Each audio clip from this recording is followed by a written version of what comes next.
Hello there you guys, welcome to one of my videos. Who will Manchester United appoint as their new manager?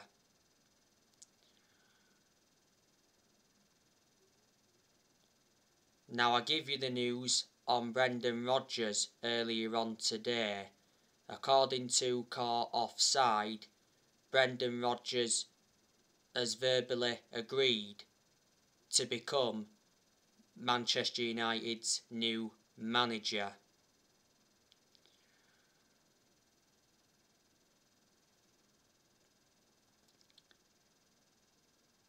There's quite a few United fans that would like to see Brendan Rodgers come in. Brendan Rodgers is a far superior manager to Solskjaer. And I think if Brendan Rodgers came to Manchester United, he'd get the best out of the players. He'd get us back to that level where we should be at, and he would suit the strappings of the club. Mark Ogden said not so long ago that Brendan Rodgers is a potential replacement for Solskjaer.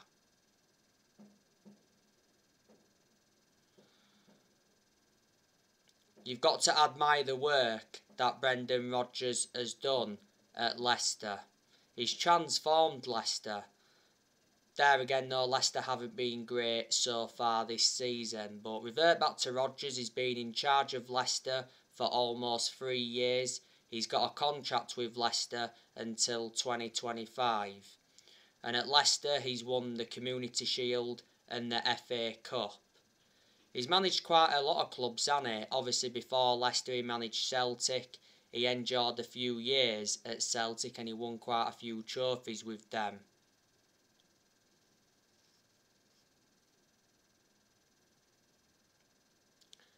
Before Celtic he was at Liverpool. He endured one good season at Liverpool. Didn't win anything though with Liverpool. Liverpool came close to winning the title under Brendan Rodgers.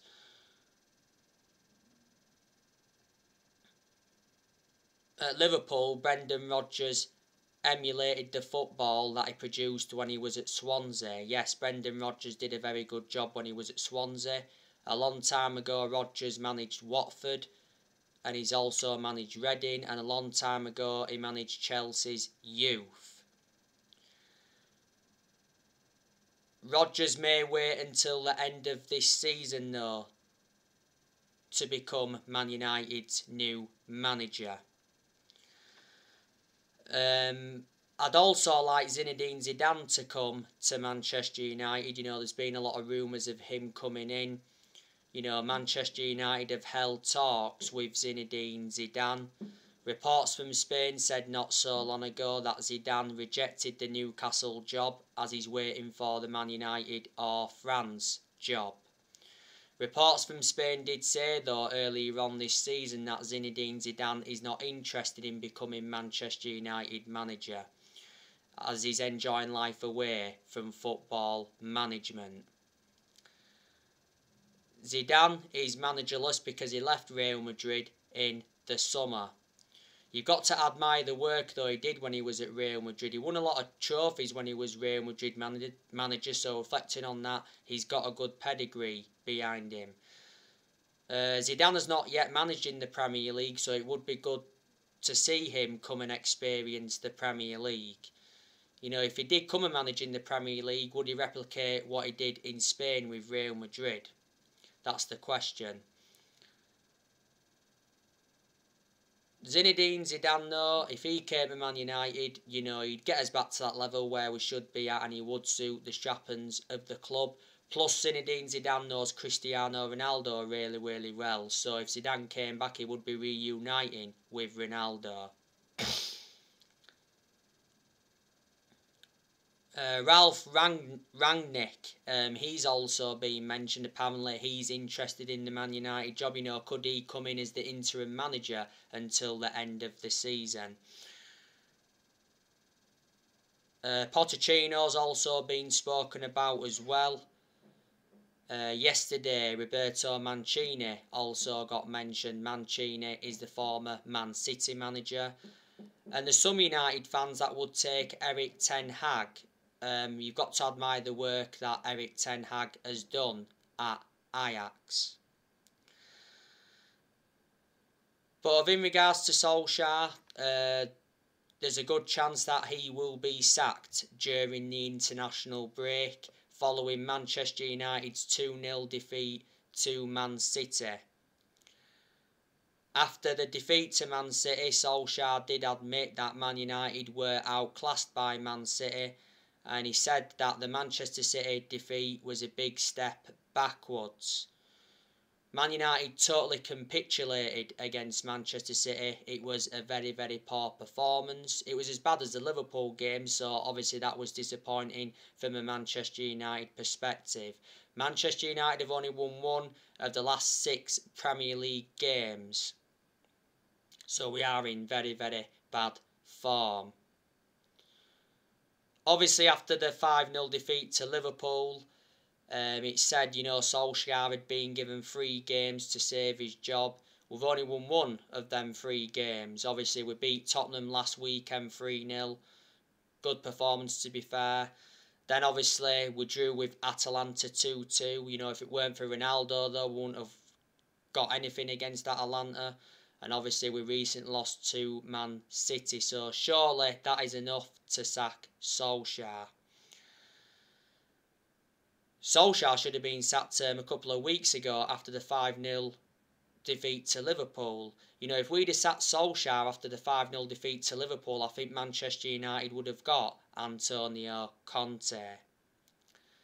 If Solskjaer cared about the club, he would resign. But there again, if he resigns, he doesn't get a payoff. If Man United do sack Solskjaer, they'll have to pay Solskjaer £7.5 million. Because in the summer, Solskjaer signed a new contract with the club until 2024. There's an option of a further year. And we made a mistake giving Solskjaer that contract.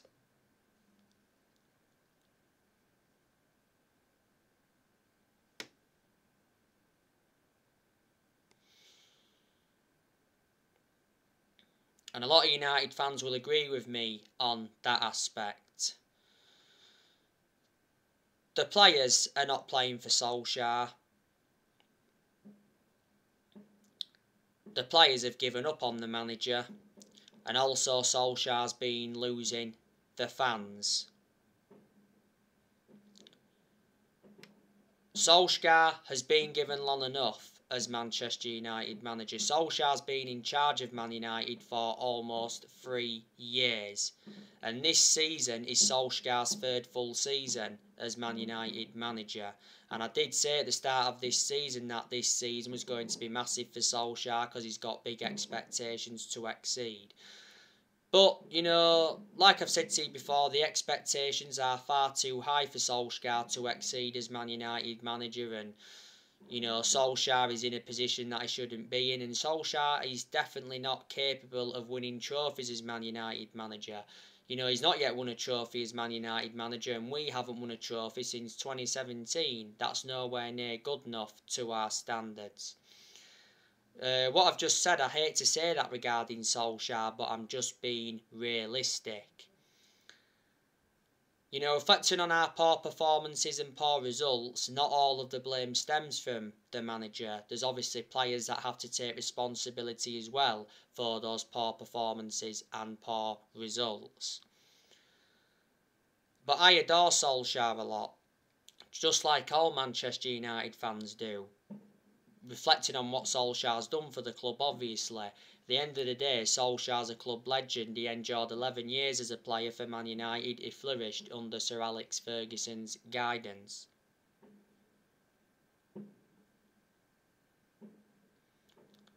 And as a player, Solskjaer did have a proven pedigree because he won a lot of trophies as a player for Man United. But unfortunately, Solskjaer has no proven pedigree as a manager.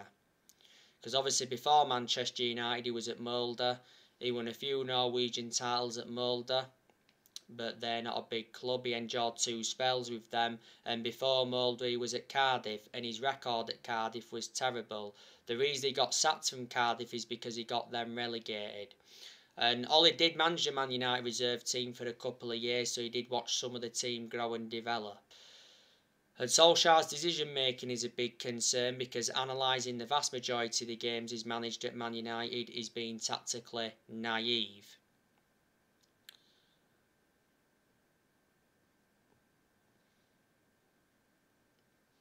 I expected Man United to do far, far better than they have done so far this season.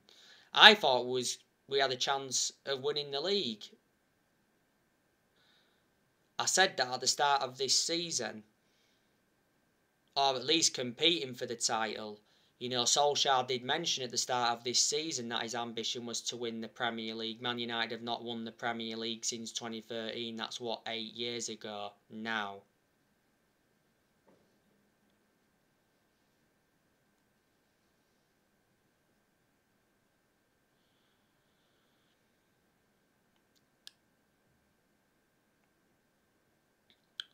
But like I say, we're a team of individuals. You know, we don't actually play as a team. You know, you've got the likes of City, Liverpool and Chelsea that all play as a team, and that explains why they're in a much better position than Manchester United at this moment in time. You know, the way things are going at the moment, I can't see Man United finishing in the top 4. And it would be a disaster if we finished out the top 4 this season, because that would mean that we won't get qualification for the Champions League for next season, and reflecting on that, that would persuade our star players to leave. But Solskjaer ran out of excuses a long time ago, didn't he?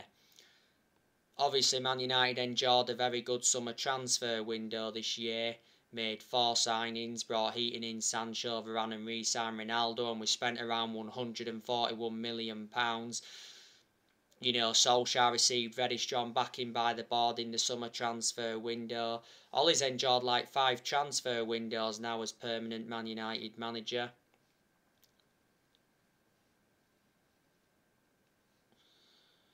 Man United have got a very good squad as well. So there you go. You know, when Solskjaer is sacked, he will be the 4th permanent manager to be sacked since Ferguson, because Man United have already sacked 3 managers since Ferguson. Sacked Moyes, sacked Van Gaal and sacked Jose Mourinho.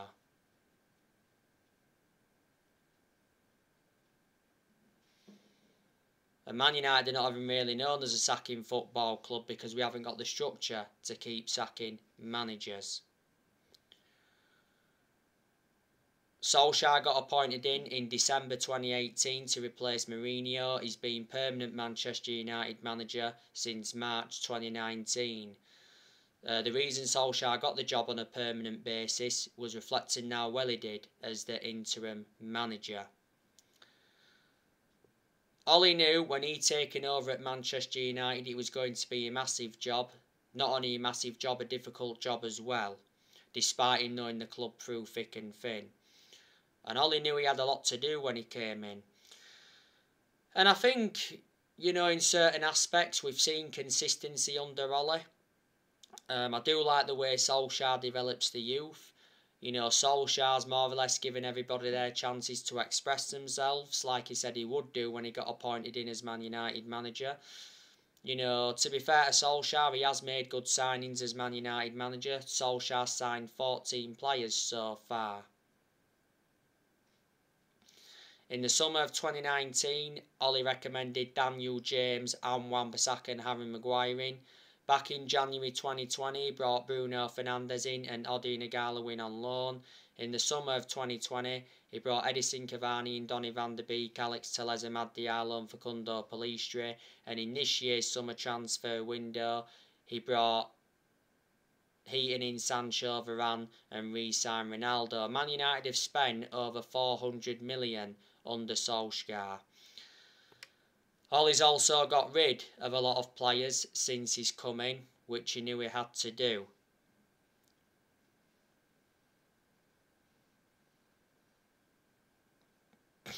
You know, he's loaned players out, he's got rid of players permanently. The players he loaned out in this year's summer transfer window, he loaned Ethan Laird out, Andres Pereira, Brandon Williams.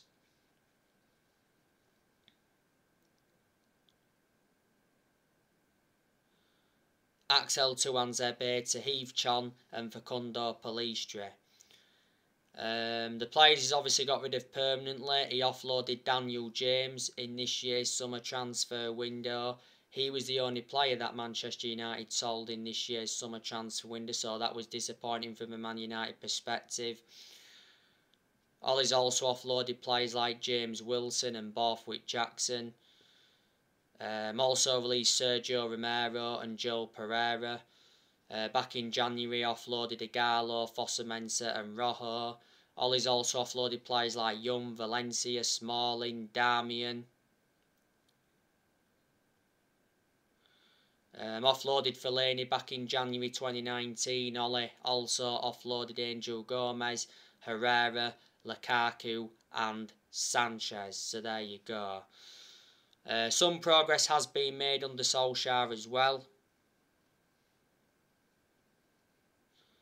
Because obviously Solskjaer's got us to semi-finals. Obviously got us to the quarter-finals of the FA Cup last season. Last season he got us to the Europa League final, and that was his first major final as Man United manager.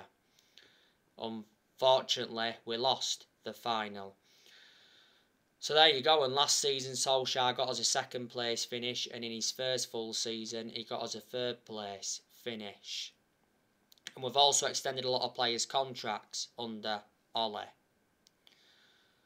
So they are the positives. Obviously Manchester United are going to offload players next year. I think Martial's going next year. I think Cavani's going next year, Mata's going next year, Lingard's going next year. I think Van der Beek's going next year because Van der Beek's not getting enough game time at Man United. I think Matic is going next year. Looks like Paul Pogba's also going next year. He'll go next summer on a free transfer because Pogba's already mentioned that he wants out. Pogba has refused to sign a new contract. Well, Mark Ogden said not so long ago that Man United are prepared to lose Paul Pogba on a free transfer next summer after accepting that the midfielder will not sign a contract.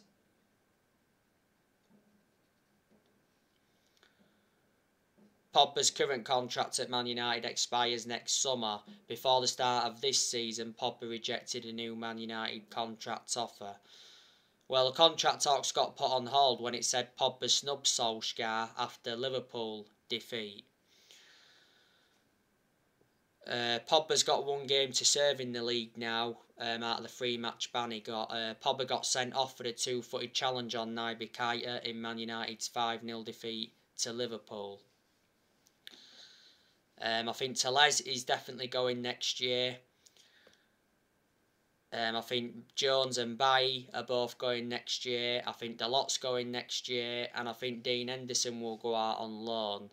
Because obviously Dean Henderson doesn't get his opportunities now. Because obviously De Gea reclaimed the #1 spot. Henderson's only been in goal for one game so far this season. That was West Ham in the Carabao Cup.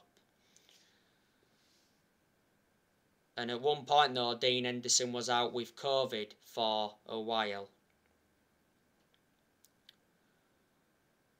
But you know what? There's really good players at Manchester United. You know, you've got the best player in the world overall in Cristiano Ronaldo. You know, even Ronaldo's really angry now at Manchester United. And he's even taken the mickey out of Ole, you know, reflecting on his tactics and that. Ronaldo did play in the defeat to Man City. He was anonymous in that game because he hardly got any service. Ronaldo did have 2 good chances though in the game, produced 2 good saves from Edison. Ronaldo saved Ole Gunnar Solskjaer in the 2-2 draw against Atalanta because Ronaldo scored twice in both halves. Sorry, he scored twice in stoppage time at the end of both halves.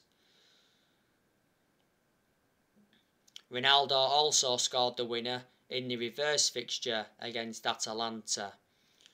Ronaldo also scored in the 3-0 win against Tottenham last weekend. What a volley that was by Ronaldo. Ronaldo also had a disallowed goal in that game, and he got an assist in the game against Tottenham. That was his first assist since he re-signed for the club. Don't forget, recently Ronaldo got named Manchester United's Player of the Month for October. It's back-to-back awards now for Ronaldo, because back in September Ronaldo got named Premier League Player of the Month. You know, Ronaldo has won 5 Ballon d'Ors. He's obviously won 32 major trophies in his playing career. Man United got Ronaldo for 19.8 million with add-ons included. He wears the number 7 shirt.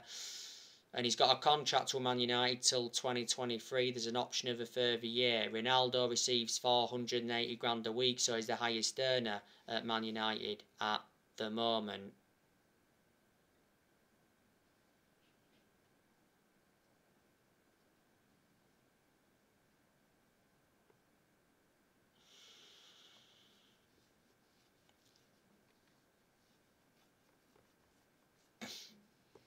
You know, you've got Mason Greenwood, that's also good as well. Greenwood obviously played alongside Ronaldo in the defeat to Man City. Greenwood didn't really do much, did he, in that game? Greenwood didn't start in a 2-2 draw against Atalanta, but he did come on in the game. He obviously replaced the injured Raphael Varane. Greenwood's got, 4 goals in the league so far this season. He scored a stunning goal in the 4-2 defeat to Leicester earlier on this season. At one point though, Greenwood did go a while without scoring, but despite that, he's been an absolute revelation since he broke into our senior squad. Greenwood made his senior debut for Man United back in 2019. He's been a United player since the age of 7, and last season Greenwood signed a new 4-year contract. And you've also got Jadon Sancho, that's a good player, but Sancho hasn't enjoyed the best of starts to his Manchester United career. And fans have been getting on his back because of that. And I think Solskjaer has been to blame for Sancho's poor performances, because when Solskjaer decides to play Sancho, he persistently plays him out of position. He puts him on the left wing. Yes, he can play on the left wing, but Sancho's far superior on the right wing to the left wing, because the right wing is Sancho's predominant position. You can also play Sancho through the middle. There's quite a few games though that Sancho doesn't even play in. I said Sancho will do well at Man United providing that is used correctly. It does take some players time to settle in, like I've mentioned. Sancho did recently come on in the 2-0 defeat to Man City. And to his credit, it did make an impact. You know, we got Sancho in a deal worth 78 million with add-ons included. He's got a contract with Man United till June 2026. There's an option of a further year.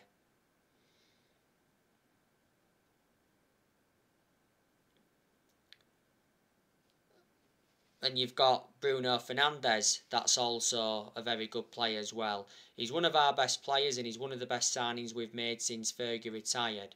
I've got to make an admission though regarding Fernandez. He was absolutely abysmal against Manchester City recently. You know, he just looked sloppy, looked lost for ideas, and gave the ball away quite a lot of times. There's been quite a few games now though where Fernandez has looked off the pace. But there again, you know, he's been consistent in a lot of games for Man United. You know, Fernandez starts the vast majority of Manchester United's games. Fernandez has been a Manchester United player now for almost 2 years. We got Fernandez from Sporting Lisbon back in January 2020. Last season he won Player of the Year, and he's won Player of the Month quite a few times, reflecting on his good performances.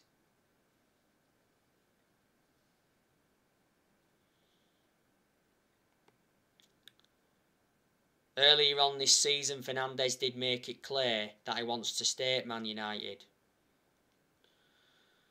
And when he first came in, Fernandez said he's come to Manchester to win trophies. Fernandez has got a contract with Man United till 2025. There's an option of a further 12 months.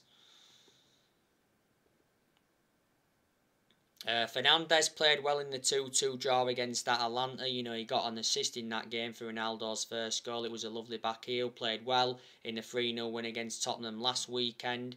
You know, played a part in 2 goals. We've got Rashford that's good, and Rashford has done well in quite a few games since he's come back, but he's also had a couple of bad games as well. Rashford didn't do too bad when he came on against City recently. He was poor in the 2-2 draw against Atalanta.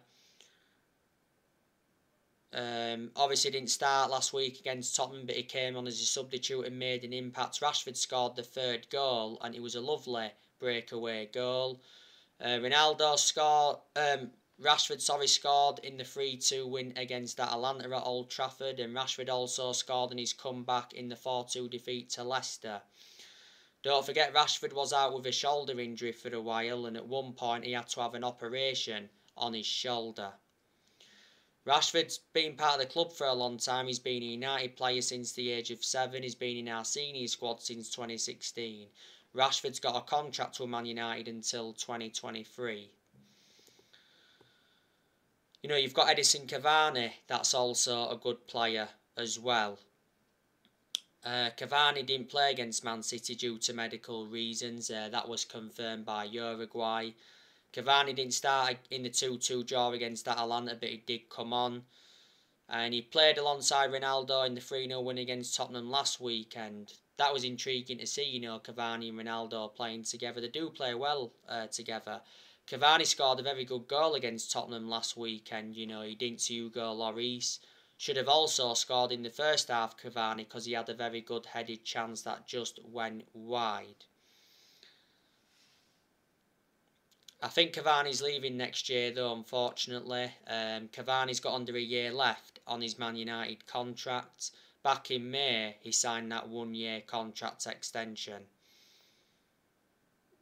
We got Cavani on a free transfer. This season is Cavani's 2nd full season at Man United.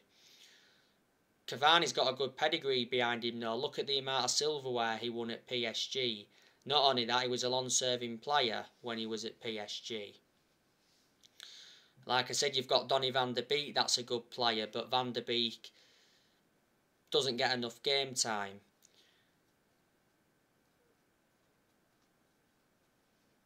He did recently come on against City, like I mentioned, and made an impact. Also came on in the 2-2 draw against Atalanta and made an impact.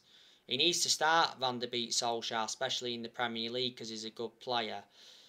Prior to the Liverpool game, though, Solskjaer did admit that Van der Beek was frustrated and disappointed over his situation at Old Trafford. And earlier on this season, it said Van der Beek was furious with Solskjaer. Van der Beek's endured a difficult 19 months at Man United. This season is his 2nd full season. You know, got Van der Beek in a deal worth 40 million with add-ons included. He's got a contract with Man United till 2025, and he's versatile. He can play in 3 different roles. You know, you've got Paul Pogba, you know, a good player as well, but was abysmal against Atalanta, like I've already mentioned. You know, you've got Luke Shaw, that's a good left back. But he hasn't proven how good he can be this season. I've got to say, this season, Luke Shaw's been very, very poor. You know, where's the Luke Shaw from last season? Because last season, Luke Shaw was absolutely superb.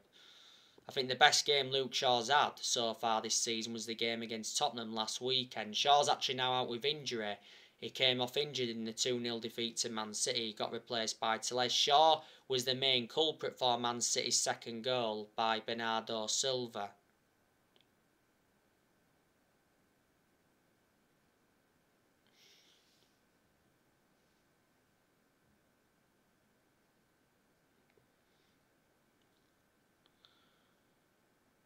You've got Telles, that's a good left back, but like I said, he doesn't really get in the team. You know, Telles will only play when Luke Shaw is not available.